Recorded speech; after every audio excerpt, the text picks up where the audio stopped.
ಇನ್ನು ಸ್ವಲ್ಪ ಇದೆ ನೋಡಿ, ಇನ್ನೊಂದು 2 ದಿನ ಸ್ಪ್ರೇ ಮಾಡಿದ್ರೆ ಇದೆಲ್ಲ ಸರಿ ಹೋಗ್ಬಿಡುತ್ತೆ. ಈ ಥರ ತುಂಬ ಚೆನ್ನಾಗಿ ಬಂದಿದೆ. ಇದು ಬಿಸಿ ತಿನ್ನೋಕ್ಕಿಂತ ತಣ್ಣಗಾದ್ಮೇಲೆ ತಿನ್ನೋಕೆ ಚೆನ್ನಾಗಿರುತ್ತಲ್ವಾ. ಇಂದ್ರಮ್ಮ ಅವ್ರದ್ದು channel terrace garden and recipe ಅಂತ, ತುಂಬ ಕಾಯಿ ತುರಿ ಏಲಕ್ಕಿ ಪೌಡ್ರ್ ಆ ತಟ್ಟೆಲೈತೆ. ನನಗಂತೂ ಬ್ಲಾಗ್ ಮಾಡುವಾಗ ಸಾಕಾಗೋಗ್ಬಿಡುತ್ತೆ. ಇನ್ನೊಬ್ಬಳನ್ನೇ ನೋಡಿ ಅವ್ರಿಗೂ ಬೇಜಾರಾಗಿರುತ್ತೆ.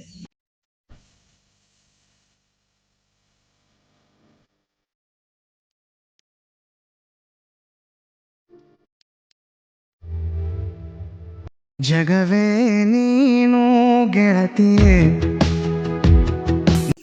ಎಲ್ರಿಗೂ ನಮಸ್ಕಾರ. ಗೆಳತಿ ದಿನಚರಿಗೆ ನಿಮ್ಮೆಲ್ರಿಗೂ ಸ್ವಾಗತ. ಇವತ್ತು ನಮ್ಮ ಅಮ್ಮನ ಜೊತೆ ವಿಡಿಯೋ ಮಾಡ್ತಾ ಇದ್ದೀನಿ. ಕುಡಿ ಕಾಫಿ ಕುಡಿತಾವ್ರೆ. ಕಂಟೆಂಟ್ ಹುಡುಕ್ತಾ ಇರಬೇಕು ದಿನ. ನಾನೊಬ್ಬಳೇ ವಿಡಿಯೋದಲ್ಲಿ ಯಾರು ಇರಲ್ಲ ನಮ್ಮ ಮನೇಲಿ ಜಾಸ್ತಿ. ನಾನೊಬ್ಬಳನ್ನೇ ನೋಡಿ ಅವ್ರಿಗೂ ಬೇಜಾರಾಗಿರುತ್ತೆ. ಏನೋ ಒಂದು ಮಾಡಬೇಕಲ್ಲ.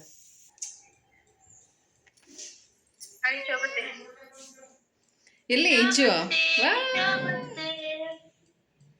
ಇಚ್ಚು ಎಲ್ಲಿ? ಇಚ್ಚು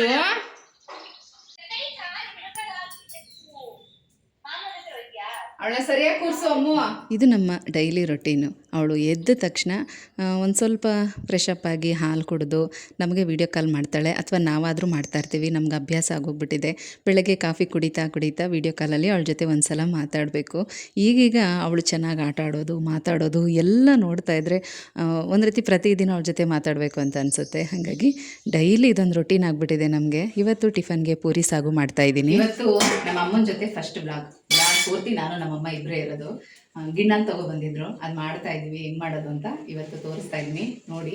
ಒಬ್ಬೊಬ್ರು ಒಂದೊಂದು ಥರ ಮಾಡ್ತಾರೆ. ನಾವು ಅಷ್ಟೇ ಹಬೆನಲ್ಲಿ ಬೇಯಿಸಿ ಕೇಕ್ ಥರ ಆ ಥರನೂ ಮಾಡ್ತಾರೆ. ಮತ್ತು ಅವಲಕ್ಕಿ, ಅಕ್ಕಿ ನುಚ್ಚು, ರವೆ ಈ ಥರದಲ್ಲೆಲ್ಲ ಯೂಸ್ ಮಾಡ್ಕೊಂಡು ಮಾಡ್ತಾರೆ. ನಾವಿವತ್ತು ರವೆ ಮತ್ತು ಅವಲಕ್ಕಿ ಎರಡನ್ನೂ ಹಾಕ್ಕೊಂಡು ಮಾಡಿದ್ದೀವಿ. ಚೆನ್ನಾಗಿರುತ್ತೆ.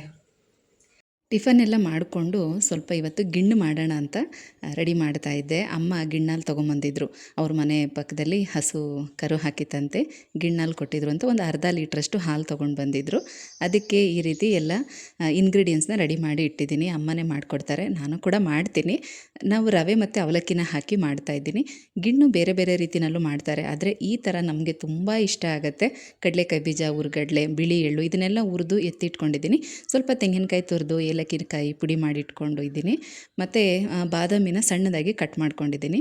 ಈಗ ಹಾಲನ್ನು ಈ ಥರ ಸೋಸ್ಕೊಳ್ತಾ ಇದ್ದೀನಿ. ಏನಕ್ಕೆ ಅಂದರೆ ಸಣ್ಣದಾಗಿ ಇರುವೆಗಳು ಏನಾದರೂ ಇರುತ್ತೆ ಅಂತ ಅಷ್ಟೇ. ಈ ರೀತಿ ಸೋಸ್ಕೊಂಡು ಹಾಲನ್ನು ಕಾಯೋದಕ್ಕೆ ಇಡ್ತಾಯಿದ್ದೀನಿ. ಈ ಗಿಣ್ಣಾಲು ತುಂಬ ಹುಳಿ ಬಂದರೂ ಕೆಲವರು ಇಷ್ಟಪಡ್ತಾರೆ, ಆದರೆ ನನಗೆ ಅಷ್ಟೊಂದೆಲ್ಲ ಹುಳಿ ಇದ್ದರೆ ಇಷ್ಟ ಆಗಲ್ಲ. ಜಸ್ಟ್ 1-2 ದಿನ ಆಗಿದ್ದರೆ ಹಾಲು ಸಾಕು ಅಂತ ಅನಿಸುತ್ತೆ. ಇದು ಕೂಡ ಅಷ್ಟೇ, 2 ದಿನ ಆಗಿತ್ತಂತೆ ಕರು ಹಾಕಿ. ಹಾಲು ತೆಗೆದು ಫ್ರಿಜ್ಜಲ್ಲಿ ಇಟ್ಟಿದ್ರು, ಬರುವಾಗ ತೊಗೊಂಡು ಬಂದಿದ್ದಾರೆ. ಒಂದು ಕಡೆ ಬೆಲ್ಲನ ಕರಗ್ಸೋಕೆ ಇಟ್ಟಿದ್ದೀನಿ, ಇನ್ನೊಂದು ಕಡೆ ಹಾಲನ್ನು ಕಾಯೋಕೆ ಇಟ್ಟಿದ್ದೀನಿ. ಈಗ ಹಾಲು ಕೂಡ ಕುದೀತಾ ಇದೆ. ಈ ಗಿಣ್ಣಾಲು ಹೀಗೆ ನೋಡಿ, ಕಾಯೋದಕ್ಕೆ ಇಟ್ಟ ಮೇಲೆ ಅದೆಲ್ಲ ಒಡ್ಕೊಂಡ್ಬಿಡುತ್ತೆ. ಈಗ ಬೆಲ್ಲನ ಸೋಸಿ ಅದಕ್ಕೆ ಸೇರಿಸ್ಕೊಳ್ತಾ ಇದ್ದೀನಿ. ಮತ್ತು ಇದೆಲ್ಲ ಅಮ್ಮನೇ ಮಾಡ್ತಾರೆ.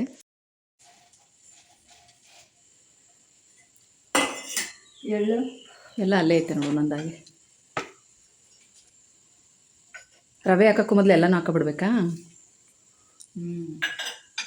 ರವೆ ಜೊತೆಗೆ ಒಂದು ಅರ್ಧ ಕಪ್ಪಷ್ಟು ಅವಲಕ್ಕಿನೂ ಹಾಕಿದ್ರೆ ತುಂಬ ಚೆನ್ನಾಗಿರುತ್ತೆ. ತಿನ್ನುವಾಗ ಮಧ್ಯೆ ಬಾಯಿಗೆ ಸಿಗುತ್ತೆ, ತುಂಬ ಟೇಸ್ಟಿಯಾಗಿರುತ್ತೆ. ಕಂಪ್ಲೀಟಾಗಿ ಅವಲಕ್ಕಿಯಿಂದನೂ ಮಾಡ್ಬೋದು, ಕಂಪ್ಲೀಟಾಗಿ ರವೆಯಿಂದನೂ ಮಾಡಬಹುದು, ಅಥವಾ ಅಕ್ಕಿ ನುಚ್ಚಿಂದನೂ ಮಾಡಬಹುದು. ತುಂಬ ಟೇಸ್ಟಿಯಾಗಿರುತ್ತೆ. ಕಾಯಿ ತುರಿ ಏಲಕ್ಕಿ ಪೌಡ್ರ್ ಆ ತಟ್ಟೆಲೈತೆ. ಹಾಂ, ಹಾಲನ್ನು ಕುದಿಯೋದಕ್ಕಿಟ್ಟು ಅದಕ್ಕೆ ಬೆಲ್ಲನ ಹಾಕಿ, ಆಮೇಲೆ ನಾವು ಹುರಿದಿಟ್ಕೊಂಡಿರುವಂಥ ಹುರ್ಗಡ್ಲೆ, ಕಡಲೆಕಾಯಿ ಬೀಜ, ಬಿಳಿ ಎಳ್ಳು ಇದನ್ನೆಲ್ಲ ಹಾಕಬೇಕು. ಅದನ್ನು ಹಾಕ್ತಾ ಹಾಗೆಯೇ ಕೈ ತಿರುಗಿಸ್ತಾ ತೆಂಗಿನಕಾಯಿ ತುರಿ, ಏಲಕ್ಕಿ ಪೌಡ್ರು ಮತ್ತು ಕಟ್ ಮಾಡಿರುವಂಥ ಬಾದಾಮಿ ಇದೆಲ್ಲನೂ ಹಾಕಿ ಕೊನೆಯಲ್ಲಿ ರವೆನ ಹಾಕಬೇಕು. ಮತ್ತೆ ಎಳ್ಳಿಗೆ ಮಾಡಿದ್ರೆ ಗಟ್ಟಿ ಆಯ್ತಾರೆ. ಕಮ್ಮಿ ಮಾಡು.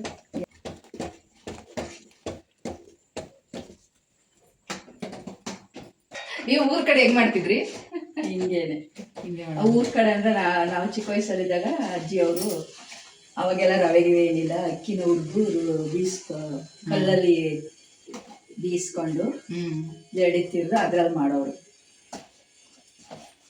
ನಾವು ಇಷ್ಟಿಷ್ಟು ಮಾಡ್ಕೊತೀವಿ, ಅವರು ಅಂಡಂಡೆ ಇಷ್ಟು ಅಂಡಂಡೆಯಲ್ಲಿ ಮಾಡಿ 3 ಸೇರು 4 ಸೇರು ಅಕ್ಕಿ ಹುರಿದು ಉಜ್ಜಿ ಜಡಿ ತಿರ್ಕೊಂಡು ಅಕ್ಕಪಕ್ಕ ಇರೋರಿಗೆಲ್ಲ ಕೊಡಬೇಕು ಗಿಣ್ಣು ಅಂದರೆ. ಹೌದು, ಇದು ಬಿಸಿ ತಿನ್ನೋಕ್ಕಿಂತ ತಣ್ಣಗಾದ್ಮೇಲೆ ತಿನ್ನಕ್ಕೆ ಚೆನ್ನಾಗಿರುತ್ತಲ್ವಾ? ಇದೆಲ್ಲ ಒಂದಿಷ್ಟು ಮಾಡ್ಕೊಂಡ್ರೆ ಅಷ್ಟೇ ಸಾಕಾಗಿ. ಅದನ್ನ ಇಷ್ಟು ತಿಂದ್ರೆ ಅದು ಇದನ್ನೇ ಎಷ್ಟು ಜನ ಕೊಡ್ಬೋದು ಇವಾಗ.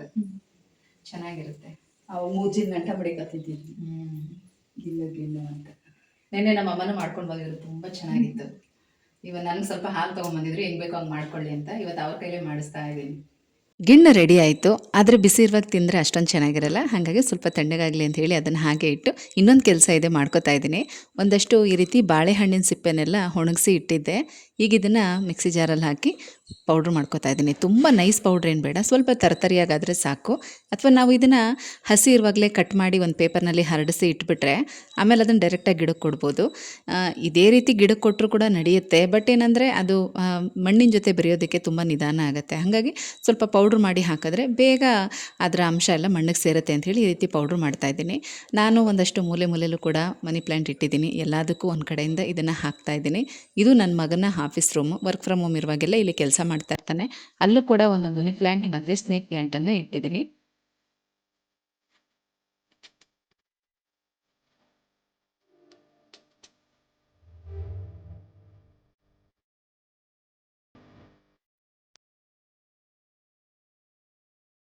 ಇದು ನಮ್ಮ ಟೆರೆಸ್. ಒಂದು ಸ್ವಲ್ಪನೇ ಗಿಡಗಳು ಇಟ್ಕೊಂಡಿರೋದು. ನನಗೆ ದಾಸವಾಳ ಹೂಗಳಂದರೆ ತುಂಬ ಇಷ್ಟ. ಅದರದ್ದೇ ಒಂದು 3-4 ಗಿಡ ಇಟ್ಕೊಂಡಿದ್ದೀನಿ, ರೆಡ್ ಕಲರ್ ಮತ್ತು ವೈಟ್ ಕಲರ್. ಈಗ ನನಗೆ ಮದುವೆಯಲ್ಲಿ ರಿಟರ್ನ್ ಗಿಫ್ಟಾಗಿ ಸಿಕ್ಕಿದ್ದು 2 ಗಿಡ. ಅದರಲ್ಲಿ ಒಂದು ಅಷ್ಟು ಚೆನ್ನಾಗಿ ಬರ್ತಾಯಿಲ್ಲ, ಯಾಕೋ ಅದು ಸೊರಗ್ತಾ ಇದೆ. ಇನ್ನೊಂದು ಗಿಡ ಮಾತ್ರ ತುಂಬ ಹೆಲ್ದಿಯಾಗಿ ಚೆನ್ನಾಗಿ ಬರ್ತಾಯಿದೆ. ಒಂದಷ್ಟು ಹೂ ಕೂಡ ಸಿಕ್ಕಿತ್ತು. ಈ ಎಲ್ಲ ಪಾಟ್ಗಳಿಗೂ ಕೂಡ ಆ ಪೌಡ್ರನ್ನ ಹಾಕ್ತಾಯಿದ್ದೀನಿ. ಇವತ್ತೊಂದು ಸ್ವಲ್ಪ ಗಿಡಗಳಿಗೆ ಲೈಟಾಗಿ ಗೊಬ್ಬರ ಕೊಡೋಣ ಅಂತ.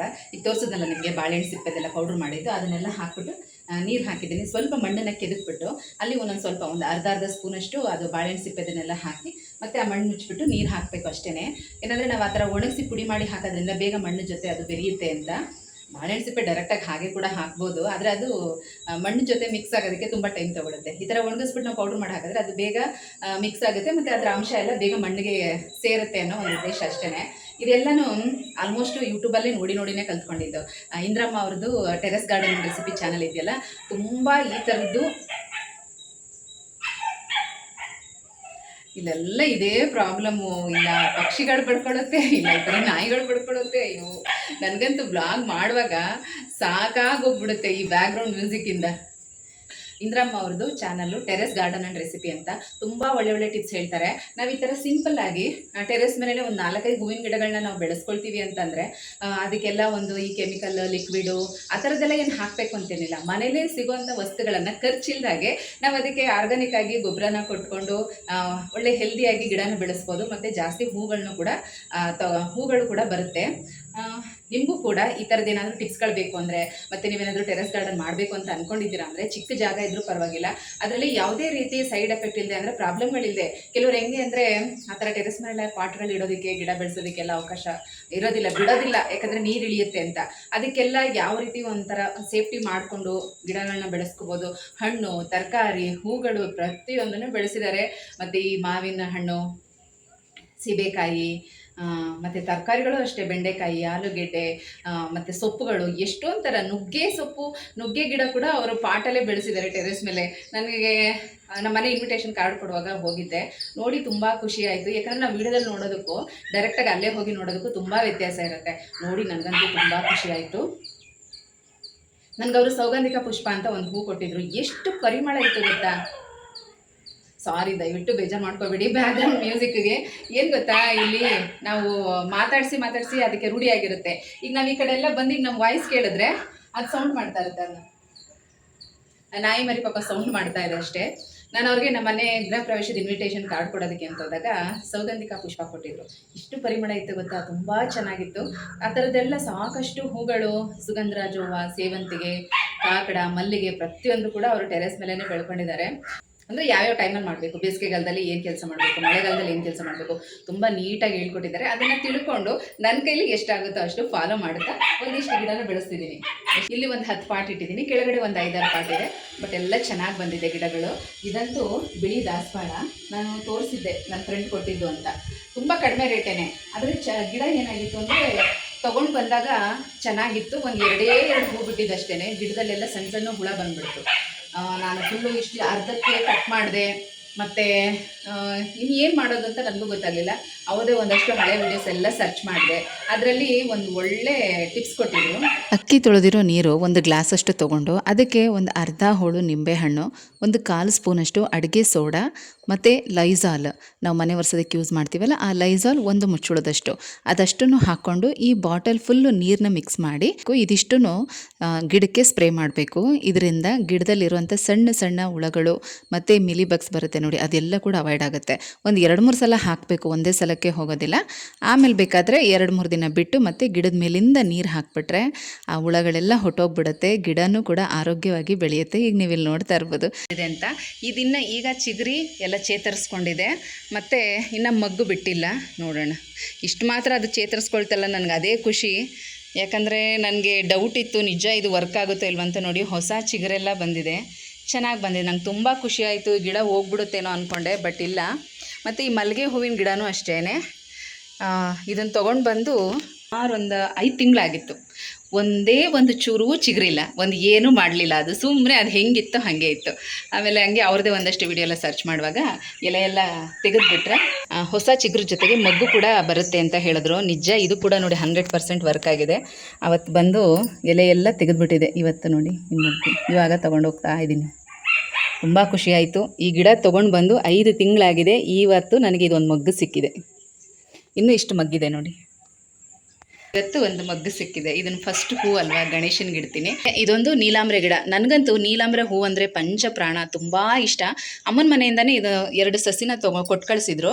ಹಾಕಿದ್ದೀನಿ, 2-3 ಇತ್ತು ನೋಡಿ. ಇಲ್ಲಿ 2 ಹಾಕಿದ್ದೀನಿ, ಮತ್ತು ಇದ್ರ ಜೊತೆಗೆ ಒಂದು ಮಲ್ಲಿಗೆ ಹೂವಿನ ಜೊತೆ ಒಂದು ಹಾಕಿದ್ದೀನಿ.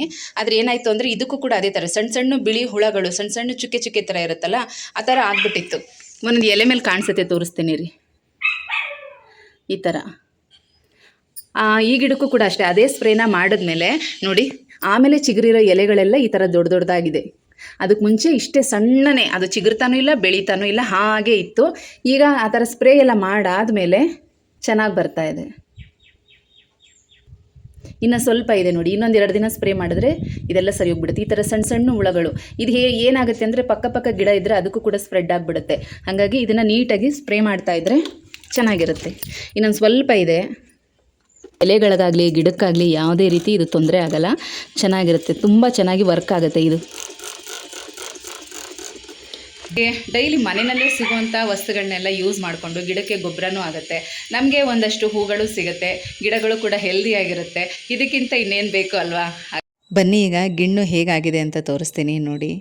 ಎಷ್ಟು ಘಮ ಘಮ ಅಂತ ಇದೆ ಗೊತ್ತಾ, ತುಂಬ ಇಷ್ಟ ನನಗಂತೂ ಗಿಣ್ಣಂದರೆ. ಒಂದು 4-5 ದಿನಕ್ಕೆ ಮೊದಲು ನೆನಪು ಮಾಡಿಕೊಂಡೆ, ಗಿಣ್ಣು ತಿಂದು ತುಂಬ ದಿನ ಆಯ್ತಲ್ಲ ಅಂತ. ಹೇಗೋ ಅಮ್ಮ ಹಾಲು ತೊಗೊಂಬಂದಿದ್ದಕ್ಕೆ ಇವತ್ತು ಗಿಣ್ಣು ತಿನ್ನೋ ಥರ ಆಯಿತು. ಯಾರಿಗೆಲ್ಲ ಗಿಣ್ಣಂದರೆ ಇಷ್ಟ ಕಮೆಂಟಲ್ಲಿ ತಿಳಿಸಿ. ಈಗ ಬೌಲಿಗೆ ಹಾಕ್ಕೊಂಡು ನಾನು ಅಮ್ಮ ಈಗ ಟೇಸ್ಟ್ ನೋಡೋಣ ಅಂತ ಹಾಕೋತಾ ಇದ್ದೀವಿ.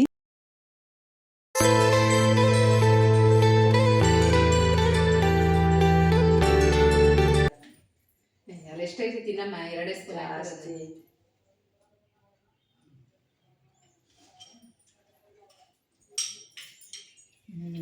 ನಮ್ದು ಸಿಹಿ ಇರಲಿಲ್ಲ, ಸಿಹಿ ಜಾಸ್ತಿ ಆಗಿ ಮೊನ್ನೆ ನೆನ್ಸ್ಕೊತಾ ಇದ್ದೆ ನಾನು, ಯಾರು ಗಿಣ್ಣಾಲೆ ಕೊಟ್ಟಿಲ್ವಲ್ಲ ಅಂತ.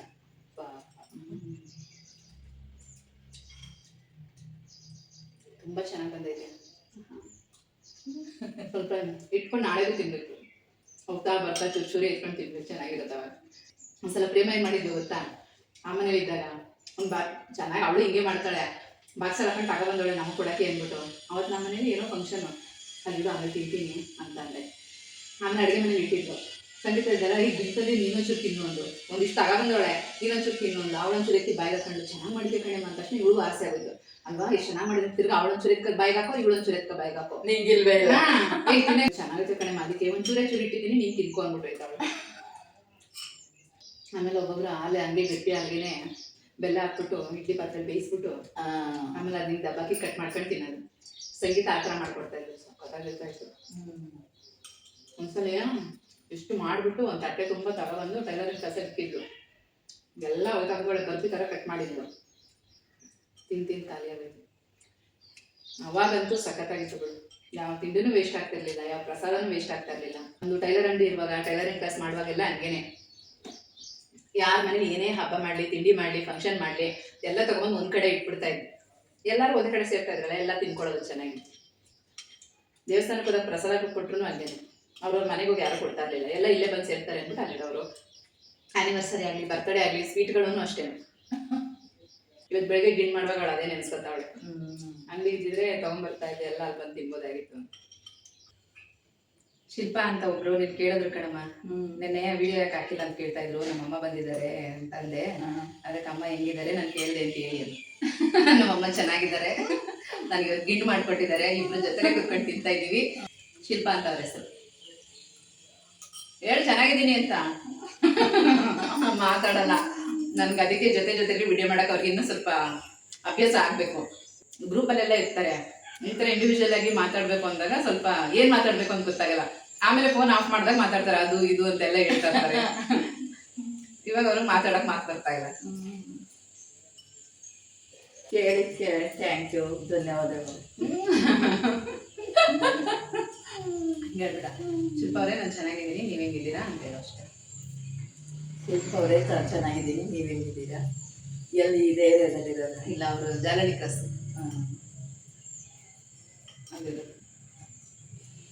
ನಾವು ಜಲಕಂಠೇಶ್ವರ ಸ್ವಾಮಿ ದೇವಸ್ಥಾನಕ್ಕೆ ಹೋಗ್ತಾ ಇದ್ವಲ್ಲ, ಆ ವಿಡಿಯೋದಲ್ಲೆಲ್ಲ ನೋಡ್ಬಿಟ್ಟು ಪಾಪ ಅವರು ಅಲ್ಲಿಂದ ಇಲ್ಲಿ ಬರೋರು ಭಾನುವಾರ 9 ವಾರ ಬಂದು ಪೂಜೆ ಮಾಡಿಸ್ಕೊಂಡು ಹೋಗಿದ್ರು. ದೀಪ ಎಲ್ಲ ಹಚ್ಬಿಟ್ಟು. ಅವ್ರಿಗೂ ಒಬ್ಬನೇ ಮಗ. ನೋಡೋಣ ಯಾವುದಾದ್ರೂ ಫಂಕ್ಷನ್ಗೆ ಮೀಟ್ ಮಾಡೋಣ, ಕರಿತೀನಿ. ಈ ವಿಡಿಯೋನ ಇಲ್ಲಿಗೆ ಎಂಡ್ ಮಾಡ್ತಾ ಇದ್ದೀನಿ. ಅಮ್ಮ ಮಗಳ ಇವತ್ತಿನ ಬ್ಲಾಗ್ ಹೇಗಿತ್ತು ಅಂತ ತಪ್ಪದೆ ಕಮೆಂಟಲ್ಲಿ ತಿಳಿಸಿ, ಆಯ್ತಾ?